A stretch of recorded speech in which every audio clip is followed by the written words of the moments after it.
همش اطلاع ندادن اصلا که پدرمون رفتش. خیلی نوعلی کرد. فکر میکردم آقا بعدمون رو میخواد بیه جا اونه فهمیدم آقا چه هوای کنیده که دخترش بود. به خدا اگر میتونستم لحظه بیه جا همون لحظه قدر آقا رو میدونستم. به همون امام زمان که میدونم امام زمان میگن چشم روشنه. انتقام خون پدرمون رو بگیرن. بد کاری کردن، ما همه هستیم. همه باشه آقامون هست. پدرمون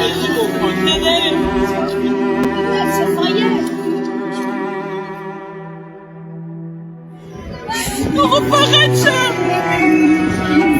چند ندادم حلالم. اون سیاه که جواب خودش داره من اونجور دارم. تو بیه جا آقا فقط شرمنده دارم. انتقام خودتو بگیر. فقط شرمنده دارم. انتقام خودتو بگیر. بعضی از اینها خانم هایی بودن که در عرف معمولی بهشون میگن خانم بدحجاب. حالا چیکار کنیم؟ اشکم از چشمش داره میریزه، ردش کنید؟ مصلحت حقه؟ نه، یه نقصی داره. مگه من نقص ندارم؟ نقص او ظاهره، نقص های این حقیر باطنه، نمیبینن.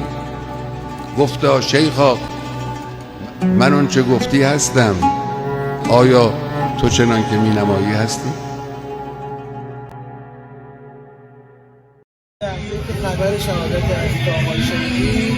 کجا بودید و چه حسی؟